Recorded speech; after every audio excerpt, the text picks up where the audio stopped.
जी star news से आइए डालते हैं आज की मुख्य खबरों पर एक नजर।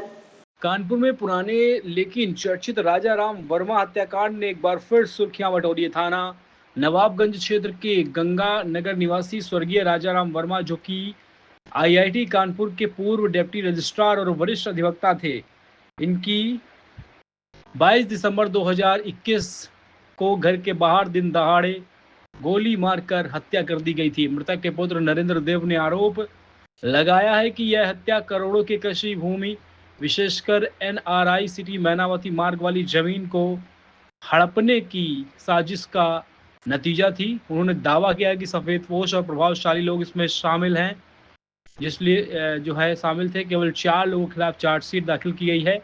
नरेंद्र देव का कहना है कि उन्होंने कई बार पुलिस को अग्रिम विवेचना के लिए आवेदन दिए, लेकिन लंबे समय तक ठोस कार्रवाई नहीं हुई। मीडिया और लगातार प्रयासों के बाद जो है पुलिस ने हाल ही में मुख्य आरोपी महिला मृतक की बहू रेखा वर्मा को मुंबई से गिरफ्तार कर जेल भेजा।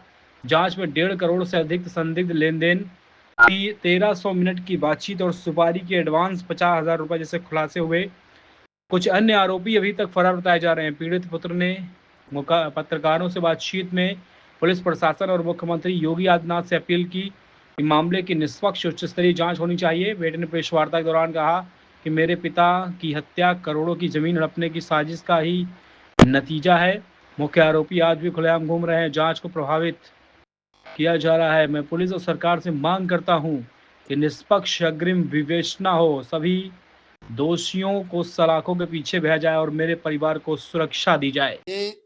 मैं नरेंद्र देव, पुत्र स्वर्गीय राजा राम वर्मा, निवासी मकान नंबर 15, गंगानगर सहकारी आवास समिति, नवाबगंज, कानपुर लिमिटेड।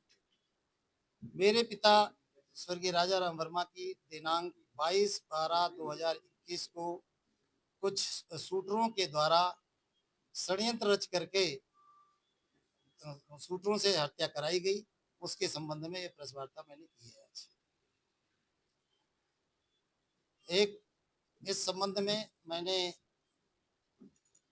एक एफआईआर दर्ज कराई थी स्थानीय थाना नवाबगंज कानपुर में, जिसका नंबर 254/2021, जिसकी विवेचना तत्कालीन विवेचनाधिकारी आशीष द्विवेदी जी को मिली थी। आशीष द्विवेदी जी ने उसकी विवेचना सही ढंग से नहीं करी थी, जिसकी वजह से मैंने अग्रिम विवेचना हेतु कई बार पुलिस आयुक्त महोदय से मिल करके और मैंने प्रार्थना पत्र दिए, लेकिन प्रार्थना पत्र पर मेरी कोई सुनवाई नहीं हुई। अखिल कुमार साहब जब आए तो उनको भी मैंने मिल करके 25 अप्रैल 2025 को मैंने एक प्रार्थना पत्र दिया था। देने के पश्चात उन्होंने तत्कालीन एडीसीपी आशुतोष श्रीवास्तव जी को दिया था जांच, और उस जांच को ठंडे बस्ते में दबा दिया गया था। अभी नवंबर 25 में मैंने अपने वर्तमान पुलिस आयुक्त महोदय को मिल करके उनसे अनुरोध किया।